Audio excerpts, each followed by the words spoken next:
All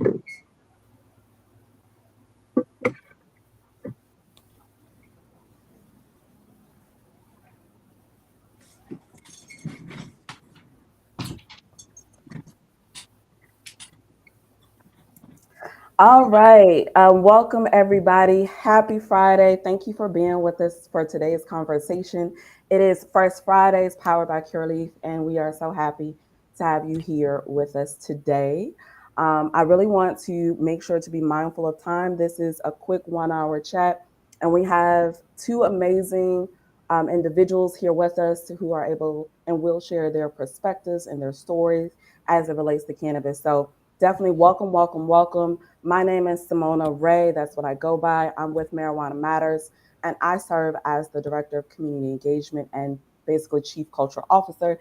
That's a lot to say. It just means that I have the privilege and pleasure of helping to guide how we show up in person and digitally. So I am so humbled, so thankful for this conversation because, as we know, as many states, more states rather, begin to legalize cannabis, it's all the more reason for us to have more conversations about what is in the best interest of our community in terms of how we use cannabis and what are some helpful tips to make sure that we are doing so in a safe manner in a way that will help our wellness, right? So again, this conversation, so excited for it.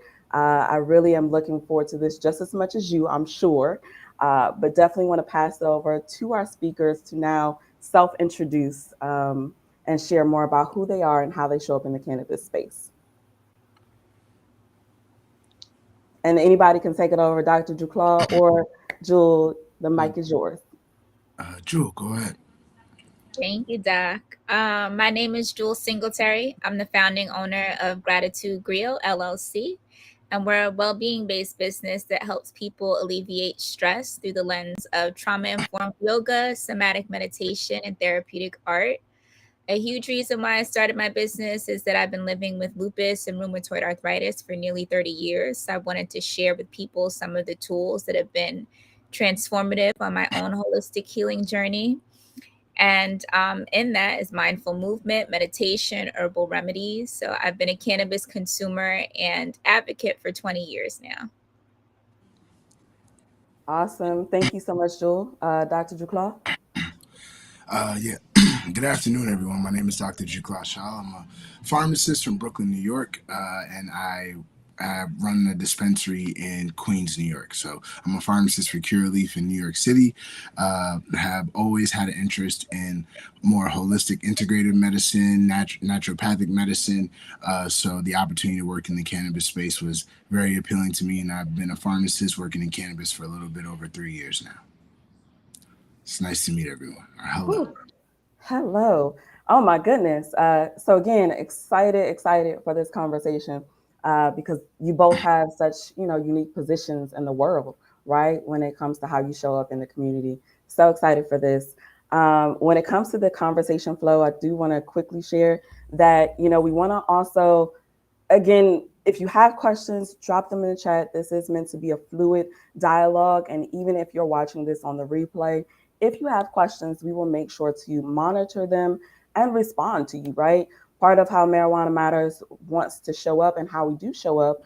And I was remiss to say this a bit earlier, but we are a social enterprise that really focuses and prides ourselves basically being a hub, right? A hub for all the stakeholders, be it consumers, industry, or government to say, okay, if you're going to legalize cannabis, right, just make sure that social equity is at the center of that. So um, it's again, it really feels amazing to be here, have this conversation about what then are the therapeutic benefits of cannabis for individuals who might have a physical or mental ailment. So yeah, let's jump in, y'all. First question, and with both questions, whether it be any you can chime in.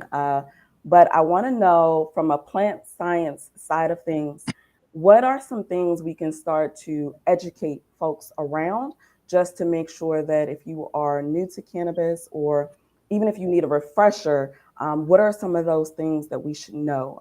I heard there's a term called the cannabinoid system. Does anybody want to jump in to share with folks, what is this endocannabinoid system and, what's its relationship to cannabis?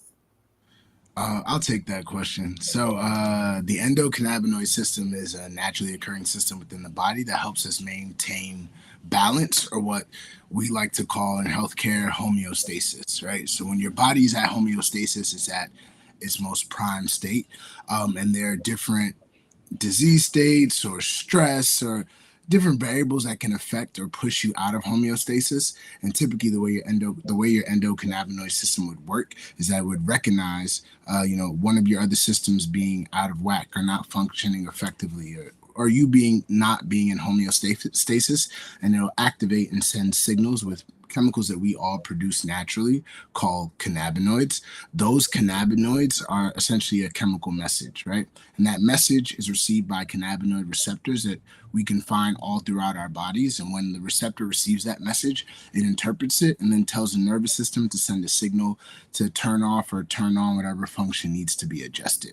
All right, so it's a self-regulating system that we all have, and we produce our own cannabinoids naturally. And because this system exists, we're able to interact with other plants and substances that have cannabinoids or produce cannabinoids as well, like the cannabis plant. But the cannabis plant is not the only plant that produces cannabinoids or produces chemicals that work within our cannabinoid system, but it's definitely the vehicle that we've had to learn about it and discover the endocannabinoid system as a whole.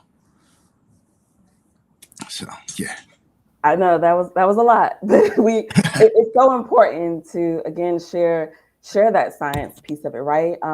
And again, I really want this is a conversation. So even from your perspective, especially as a consumer, I'm looking at you, Jewel. I don't, in this virtual world, I don't know if it's clear or apparent, where the eye gaze is, but when you first learned about the endocannabinoid system, like what were your were you surprised? Were you at all like what was the reaction to some of the plant science that you were able to digest as a consumer?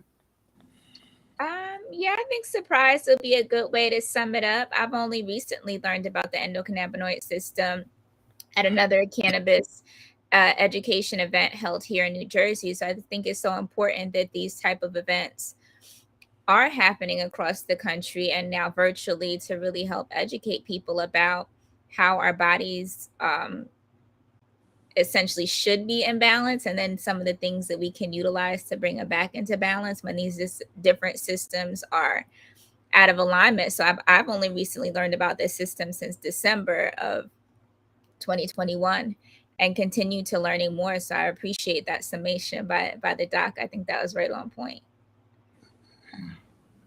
Oh So, yeah. yeah. and and the endocannabinoid system was discovered in the early 90s, right? So we I didn't learn about it in pharmacy school. It's just once I got into the cannabis space, I was able to do some more research. Especially in New York, you're required to do a continuing education course in order to practice within the cannabis space. So all of the physicians and prescribers have to do like a short clinical course, and then all the pharmacists who handle all the dispensing and patient education, we also have to do an additional course. But then there's definitely a lot more research that you have to do. From my understanding, the only people with a science background that really learn about this endocannabinoid system are folks who are getting like a PhD in like neurology or neuroscience. But you're typically not going to see this being taught in like your med school, nursing school, pharmacy school, or like a health professional program just yet. You're starting to see those programs pop up now. Like University of Maryland has a medical Okay. cannabis master's program, but it's not surprising that many people are just now learning about the system. But it's also what's amazing about being a healthcare professional in this space is to be able to provide this info and education, and it helps to change people's perspective of the plant as well. Oh yeah, and it's so necessary. So it's uh, it's so necessary for this level of education. And I'm sure that throughout this conversation, again, if you have questions, I'm looking at individuals kind of logging into the stream. So if you have questions, don't be shy. Feel free to ask any questions that you might have. This is meant to again be a dialogue. So I wanted to make that quick plug. Um, I also want to jump into a question just around if you can add some more color to around when folks hear the word cannabis, what exactly does that mean? What are the different products, or even what are the different delivery methods that folks should be aware of? Well, that's another good question. Sometimes you talk to patients and be like, "Oh, so I don't want hemp. I just want cannabis, right?" Or, "Right, I don't want the stuff with CBD in it. I just want medication with THC in it as well." It's something. There's a little bit of misinformation there. So, cannabis sativa is essentially the scientific name for the plant. So, whether it's hemp that produces high amounts of CBD and very little to no THC, or whether it's the typical what we know what most people call marijuana, but what it should be called, right, cannabis, that produces more of the more medicinal chemicals outside of just CBD. Those are like the major differences, right? So the cannabis plant produces over 150 different types of cannabinoids. And those cannabinoids are structurally similar to the ones that we produce naturally. So that's why we can use them within our natural endocannabinoid system.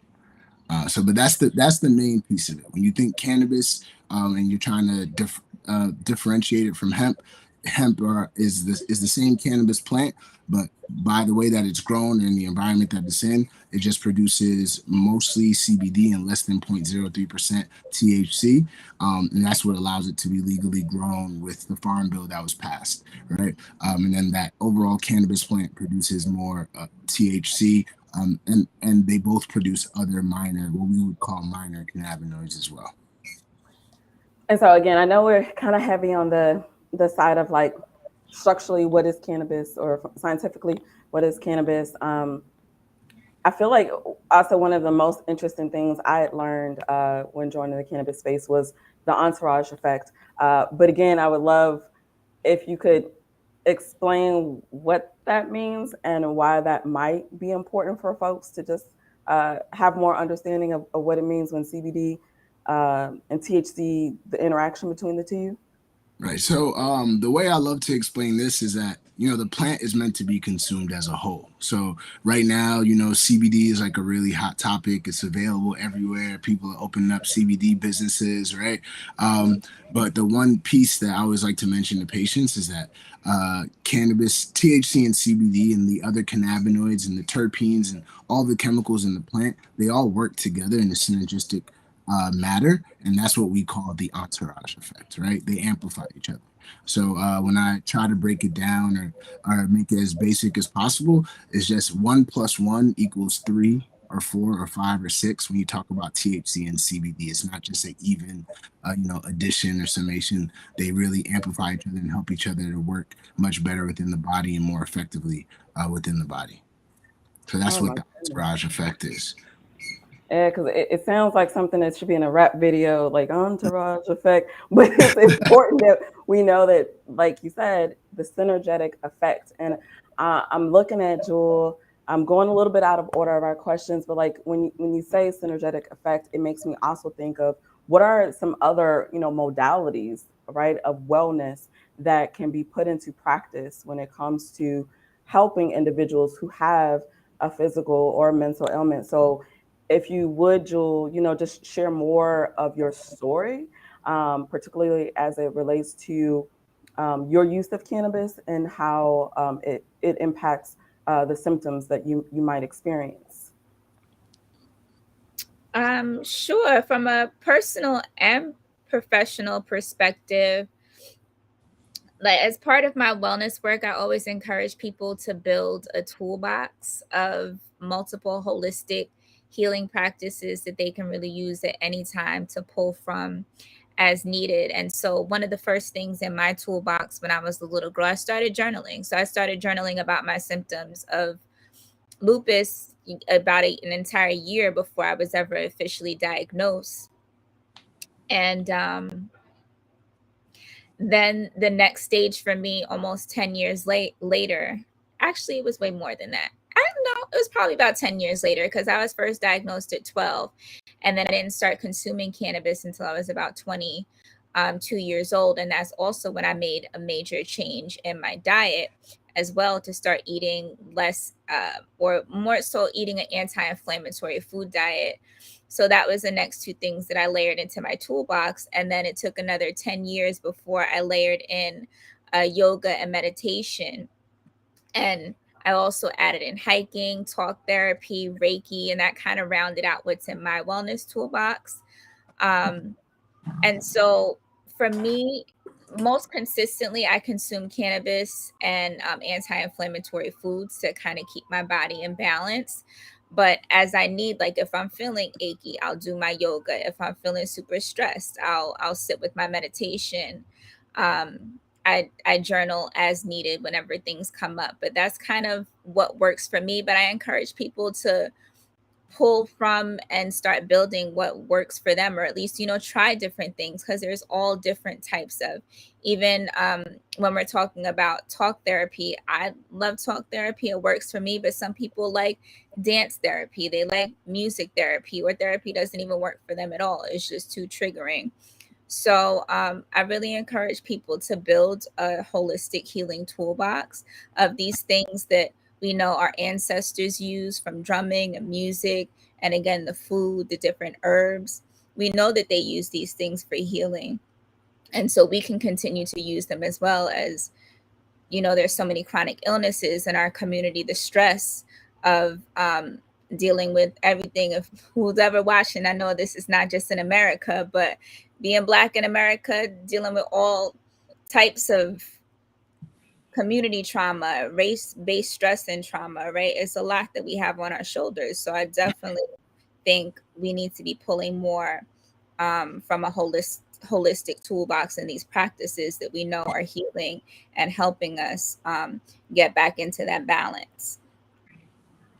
No, yeah, yeah. Everything you said, I really agree with everything you just said. It's and I also something I always like to say to patients. It's not cannabis isn't going to be like a one magic plant that's going to fix everything. It's really about creating like a holistic change, right? Whether it's adding meditation to your routine, changing your diet, reducing things that trigger inflammatory processes within the body. And then and like you said, we all know that stress really causes or impacts other disease states, and affects your body's ability to take care of itself. So yeah, great advice.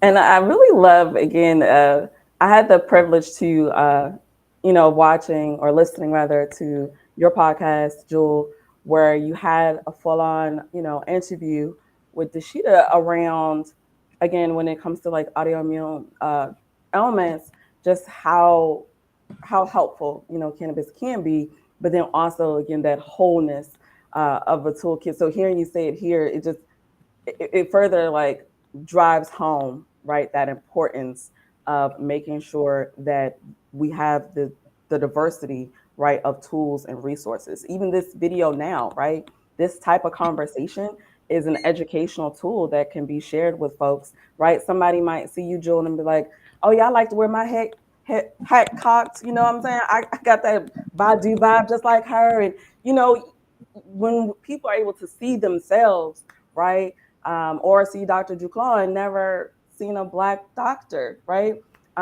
It matters, right? In terms of like how they're able to access information or receive information that could be important and vital to them in terms of their wellness. So I just love where we are.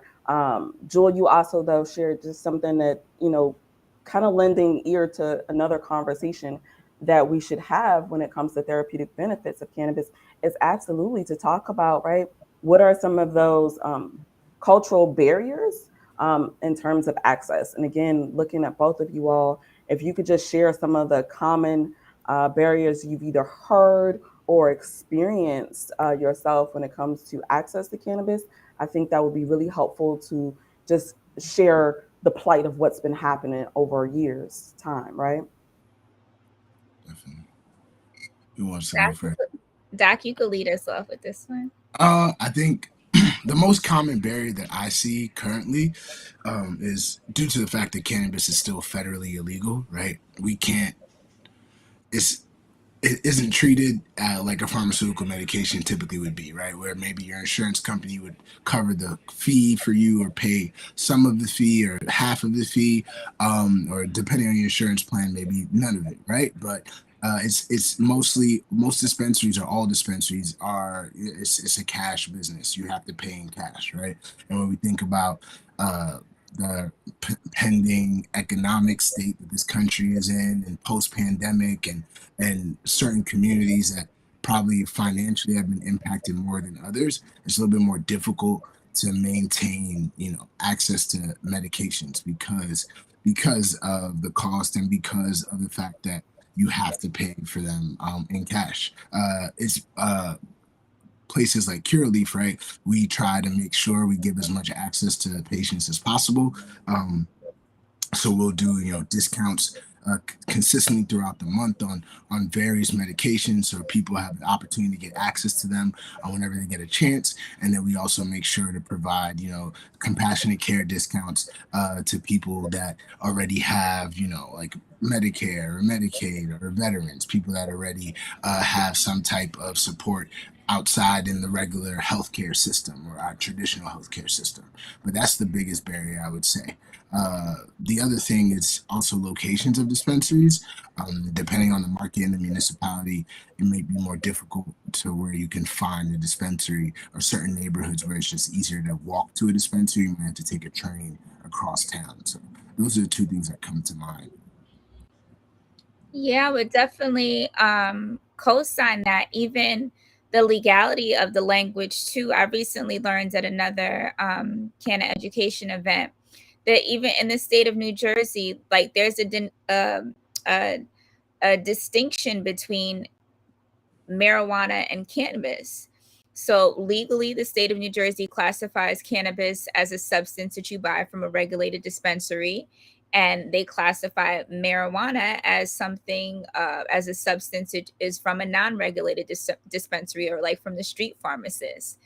And I know for myself, I didn't have my first dispensary experience until I moved to the West Coast, which is light years ahead of where we are in the East in terms of education and access. And I had my first medical card living in California as well. So just walking into a dispensary with a medical card and getting access to that level of education, and then also the price points in the West is like $10 a gram, like ridiculously inexpensive, and for high quality cannabis. And also getting the education from the bud tenders that were able to break down the chemical compounds in the different plants and the different strains that they had. So that was just a world of difference versus I've now been back on the East Coast for 5 years, and it's back to is a crapshoot what I'm gonna get from my street pharmacist because I never went through the process of getting a medical card in New Jersey.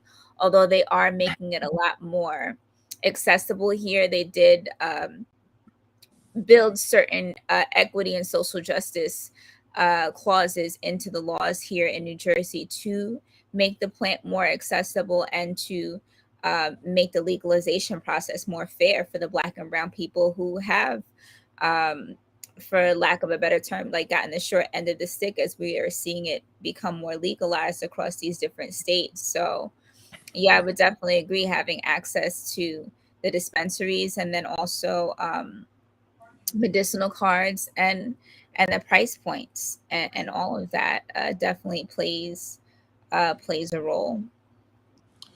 Yeah. And just to add to that, I think I know in New Jersey they just recently went from being only medical to adult use. So there is a little bit more access now without a medical card. And then New York with the recent uh, approval of adult use, though there aren't any adult use dispensaries available just yet, they did expand the qualifying conditions. So before there was only about 23 qualifying conditions in New York that you would allow you to get a medical cannabis card. But now it's really dependent on your relationship with your physician and the conversation that they have. And if your provider or prescriber, so whether it's a physician or a nurse practitioner, somebody who's allowed to certify you for a medical card, if they deem that you feel like it's necessary, then you'll be able to have access. So it's a lot easier to get a medicinal cannabis card in New York than it has ever been before. I mean, and that's exciting. I know, again, we started off talking about, or just now talking about the barriers. When you just shared what you did, Dr. Ducla, I'm curious, is there any piece of like the patient experience that you can share with us, whether it's like what are the most common disabilities in terms of like for treatment, that folks, that you would serve, or even anything that you can share that would be helpful for folks to know when it comes to, again, the possibility of how cannabis could be a treatment for different ailments. Right. So it varies the types of patients that we see. I think the most common symptom that people are looking for potential relief from Mm-hmm. in the cannabis space when they come to a dispensary is pain, and also the ability to utilize something for pain that doesn't have the same negative side effects as medications like opioids or some other pharmaceutical medications that we have seen have made a major impact on America and our society as a whole. Right. PTSD and anxiety is something I see typically patients asking questions about. And then also those autoimmune issues and chronic inflammatory issues as well. Patients are hoping to see some type of relief from as well. In terms of the patient experience, I could definitely speak to New York and some other states that operate like New York. So, myself being a pharmacist at a dispensary is it sounds like a random thing because essentially across the country it is right. There are only 4 or 5 states that require pharmacists to be in their dispensaries. It's like Ohio, Pennsylvania, New York, and Connecticut are the ones that come to mind directly, right? So when a patient comes to a dispensary in New York, you're able to make an appointment if you would like in advance, or just come to the counter and ask to speak to the pharmacist, where we could sit down with you for about 20 to 30 minutes, understand everything that you're dealing with, all the symptoms that you potentially want to find some short-term relief from, and then be able to break down all of the science and how things work, and um, what you may see, what you may not see, and be a guide in that process. Right? It's Mm-hmm. the use of cannabis as a medicine is definitely a process for everyone. One, you want the golden rule is to start low and go slow, and figure out the right dose that will give you the positive effect that you're looking for. And then the other thing is just to understand that there will be some trial and error. And I think that that's one thing that is also a part of my interaction with patients is just giving them that, giving level setting that expectation for them as well. Like, all right, you may see a difference here, you may see a change in a couple of weeks, you may see a change immediately. Everybody's body is different, so the way they react to cannabinoids and cannabis is going to be different. And some dosage forms or routes of administration may be better for others.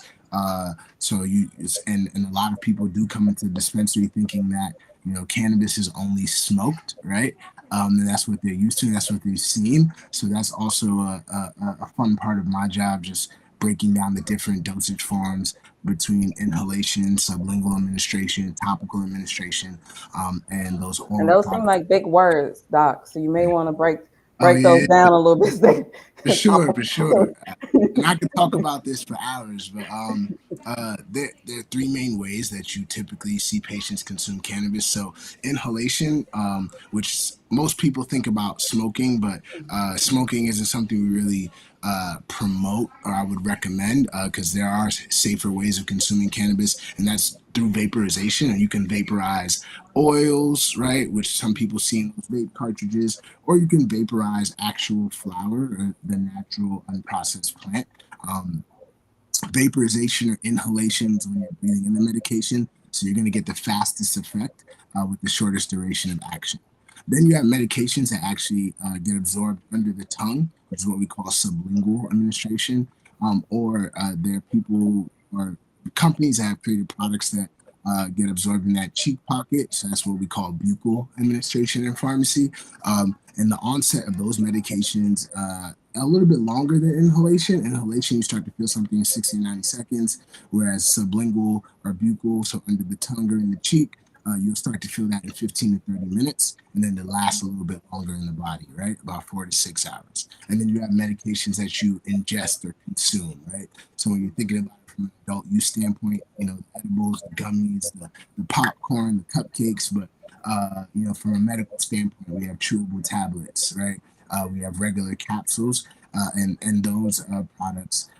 They take the longest to take effect, about an hour to 2 hours for folks, depending on what you ate and your digestive system, your metabolism. But then they also have the longest duration of action, and they last the longest in the body, which is about 6 to 8 hours, 8 to 10 hours, depending on the person. Um, and then we do have like unique product formulations that you may find at your Curaleaf that can be ingested, but because of the way that we've developed the products, they get absorbed much quicker, so you feel the effects quickly, and it's the same timing as inhalation, but it's a different option for people that may not want to inhale their Mm, medication. Right, so those are the different options that patients have. And when you come to the dispensary, you'll find like a very educated staff. You'll find the pharmacists that are able to break down those options to you, and give you the differences so that you can get the right strategy for your symptoms, your disease state, and to help you figure out how you want to go about your day to day. Because it does become a lifestyle of sorts, right? mm. So just like when you wake up every morning and you meditate or you journal, right? I know Jewel's going to break down those lifestyle changes, but it is something that you want to incorporate into your lifestyle. You're going to figure out the strategy that works for you. Absolutely. And you were spot on to just the train of thought of like, Joel, if you can share, in terms of the lifestyle change with incorporating cannabis and even again your different modalities, like when did that first happen, or how also too has it changed? Just to give folks again a POV from your perspective as someone who is dealing with chronic pain. Well, to be honest, I don't really use cannabis for my pain. Um, from my understanding, it's more of the CBD compound that helps with the pain. And in my history of usage, I've always, when I've had access to it, so I haven't had always access to this level of the chemical breakdown of the plants that I'm consuming. So mostly on the West Coast, when I was looking on the dispensary list, I'm like, well, I want the highest THC, because I know that that's going to help me with my insomnia and the anxiety that I have. That's The anxiety is separate from my autoimmune illness, but it exasperates the different symptoms that I have Mm, and the different inflammatory responses. And then insomnia is closely related to lupus. Extreme fatigue is one of the symptoms. And it's like sometimes when I'm so tired, I can go to sleep and just pass out for hours, 24 hours or more at a time. And other times it takes a longer time for that sleep onset to kick in. And that's when I would utilize more of an indica type of cannabis to help calm me down and go to sleep. So it definitely, my consumption varies based on what I have access to. And then again, when I was living on the West Coast, I thoroughly enjoyed tinctures. I'm a tea drinker, so putting a tincture in my tea, um, that was one of my favorite ways to consume versus smoking. But again, East Coast is mostly that I have plants that I'm able to get access to, and so and that I would consume via smoking. So it's kind of it all depends on the access with how I consume, and yeah, I guess kind of But lost my train of thought there. but No, no.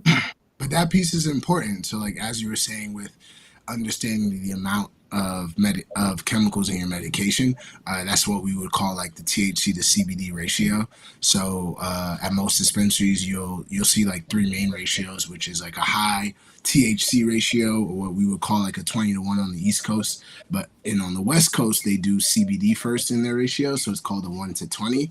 And then you have on the other end of it your high CBD medications, which would be a 1 to 20 on the East Coast, and then you have more balanced products, which we would call like a 1 to 1.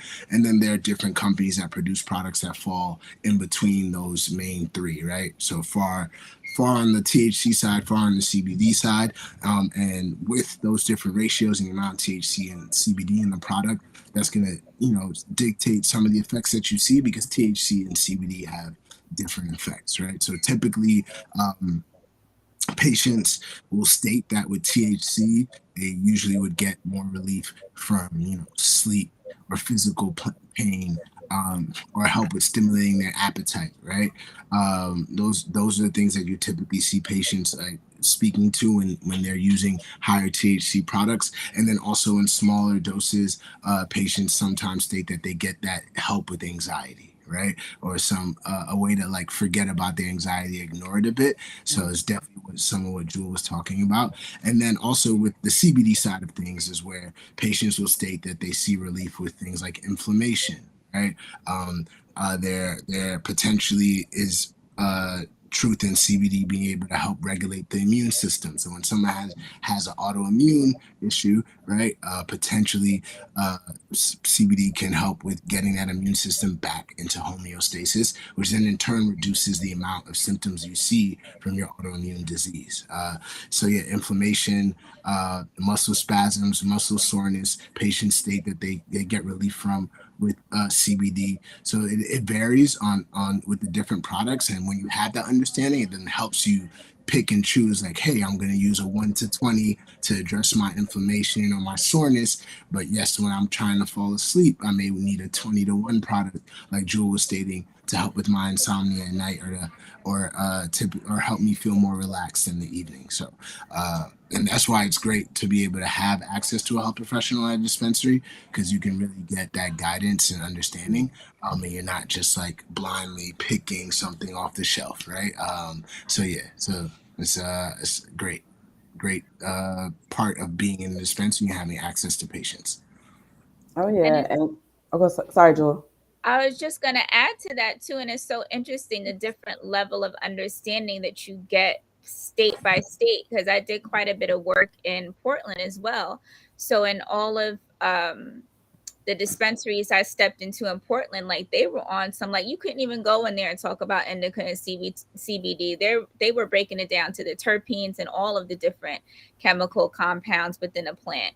And I'm like, oh, this is beyond my level of understanding, but okay. But just having that experience on the West Coast, I really got more into microdosing and consuming a lot more mindfully, because I had a terrible experience where I OD'd and I'm like, oh my God, who's gonna call my mom and tell her that I died smoking California weed?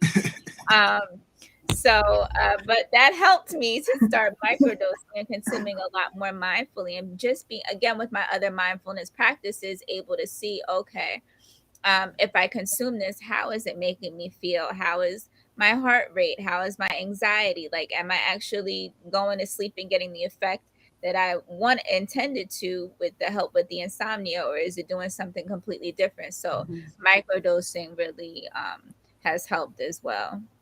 Yeah, definitely. So again, to that micro dosing, that's where that golden rule of start low and go slow comes from. Uh, Unfortunately, everyone doesn't get that same education. So their first time trying cannabis, they might take like a 50 milligram edible, and then it takes an hour to feel the effect, and then they're like, "Oh my God, I don't know what's going on. I need to go to the hospital. This is crazy." Luckily, with cannabis, there isn't a humanly possible dose that you can take that could have like a true negative impact on the body, as you can see with like opioids that can where you would fall asleep potentially if you took too much and never wake up, right? And pardon me, am I still on? Can you hear me? Oh, there we go. Yeah. Um, so yeah, but that negative experience for a lot of people without the guidance and the education is the reason why they never try cannabis again, or they're a little bit more apprehensive the first time they're coming into a medical dispensary. So yeah, the understanding of microdosing, and so you can really learn how each dose affects you, is important. So yeah, love that you brought that up, Joel. And thank you for just being so open and honest to even share that experience that happened, right? Because I think a lot of us have had bad experiences, one, and I think quite a few of us, like, we may not realize that we're far beyond the days of like regular, Reggie, beyond the days of like sticks and stones in your cannabis, and so much so that there is opportunities and different levels to education, right? I know from our standpoint, with M2, we have like a green light blog where we're able to kind of break down, some of these ways folks can just learn not just about the plant, but then kind of like we were talking about a little bit earlier, we were going in that direction, is that as Black people, especially, or Black or Brown, or those who've been a part of marginalized communities, those who've been impacted by the war on drugs, there's such a sometimes a disdain and such a heavy stigmatization that's, back in the 90s, like they still have that mindset, right, of the 90s in terms of, you know, it's bad, or it caused trauma rather in my family and in my community. So I don't want to necessarily go to cannabis, or I don't want to say go to cannabis, or utilize or even learn about it, because again, this is the thing that locked up my brother. This is the thing that, took mama away from her 5 kids. It's done so much damage. So I really appreciate again, having these kind of conversations. I appreciate working for Marijuana Matters in that sense, and Curaleaf being able to power conversations like this, because there has been so much stress on Black America. And I definitely want to ask, before we go to commercial, if you could just share more, um, if you've ever like thought that that might be part of the reason too why um, those who've been in marginalized situations or communities don't access the benefits from cannabis, is because again they have this poor or negative stigma about cannabis that's, it predates probably all of us in terms of our age. No, definitely. You use a lot of terms that I tend to say when I'm speaking about this, right? That stigmatization of cannabis is like a global thing, right? I feel like it's been like 90 years since cannabis became illegal on like a worldwide platform, essentially, in a sense. So it's almost 3 generations of folks being taught that cannabis is bad. So you have, as African Americans, we have that same propaganda and that same misinformation that we've been given, but then it's definitely double for us because we have that trauma of seeing family members go to jail, or distant friends, well, what have you, see it, how it's negatively impacted the community, or the war on drugs, or the weaponization of this medication towards our community has affected us and impacted us.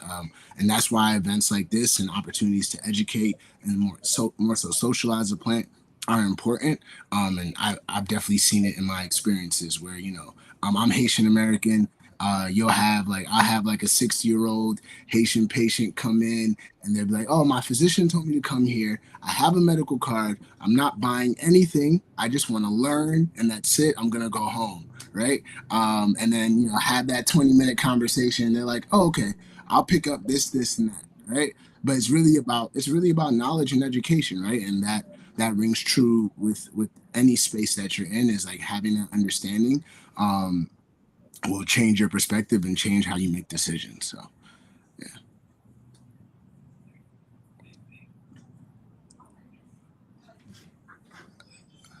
Unless my mic was muted. I was just gonna say, feel free at this time, Jewel, if you wanna jump on that question, or we can go straight to commercial and then come back. Totally, y'all tell me how you prefer to flow. Um, yeah, I mean, again, just similarly to co-sign and what the doc said, like I grew up in New York during the 80s and 90s. I'm a hip hop head. Um, Method Man and DMX, they were some of my favorite rappers Yeah. growing up. So hearing it in the music and, having that be a part of my formative years is actually kind of funny that I was the friend and little cousin. I would be echoing the elder generation. Y'all are killing your brain cells, smoking weed. What are you doing? And it wasn't until after I graduated college that I started consuming cannabis and really utilizing it to help me with some of the things that I have been suffering with. But even in that switch, like I then had the elder generation, they were shaming and passing that stigma on to me.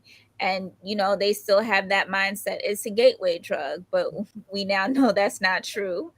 um and so it does it again. It takes the education, it takes events like this, it takes more medical providers. My mom is a psychiatric nurse practitioner, and she didn't start to come around and shift until her own medical provider became uh, certified, or I'm not sure what the language is, but she got her license to issue cannabis and CBD products to her patients and started educating my mom. So her having someone from the medical community kind of break it down for her kind of shifted her perspective. Like I could talk to her out blue in the face, but she still wouldn't want to hear that until it came from one of her peers. And so it does take a lot of education.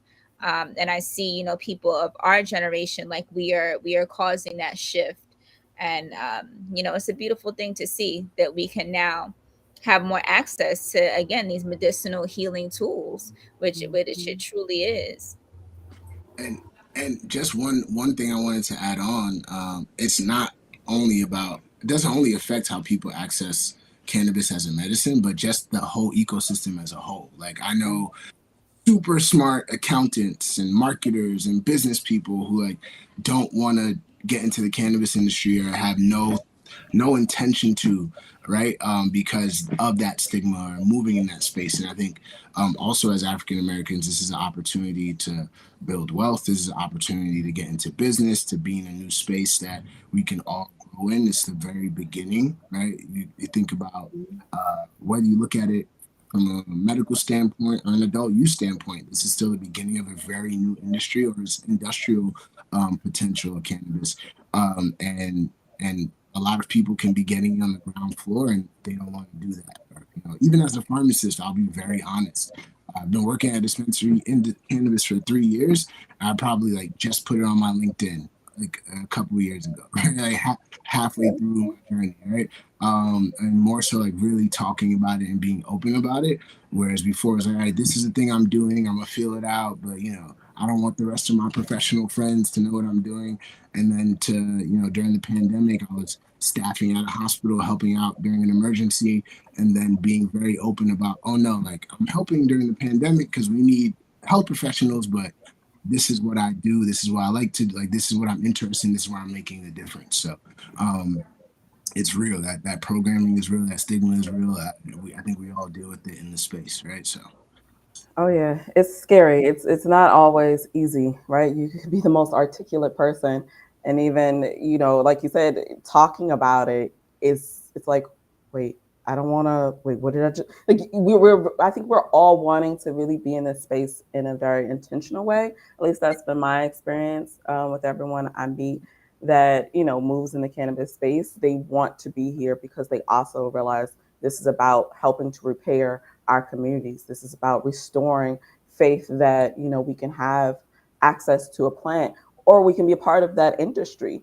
right? So it's really humbling. Again, for this combo, I'm going to very quick still play the commercial, give an opportunity for you both to take a quick sip of water, and then we're going to come back and if we can just again leave folks with some future planning thoughts of how they can look at cannabis and in terms of the benefits of cannabis, right?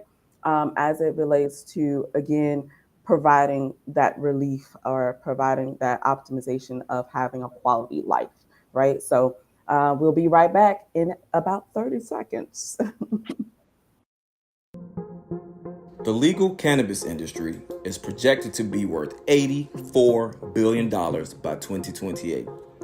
But not everyone has equitable access to that wealth. Marijuana Matters is focused on removing barriers to entry.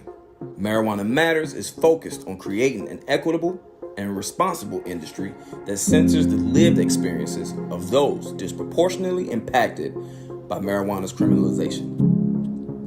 This work happens through three focus pillars: education, advocacy, and entrepreneurship. In partnership with community industry and government, we create solutions to mitigate collateral consequences of the war on drugs. We invite you to join the Marijuana Matters movement.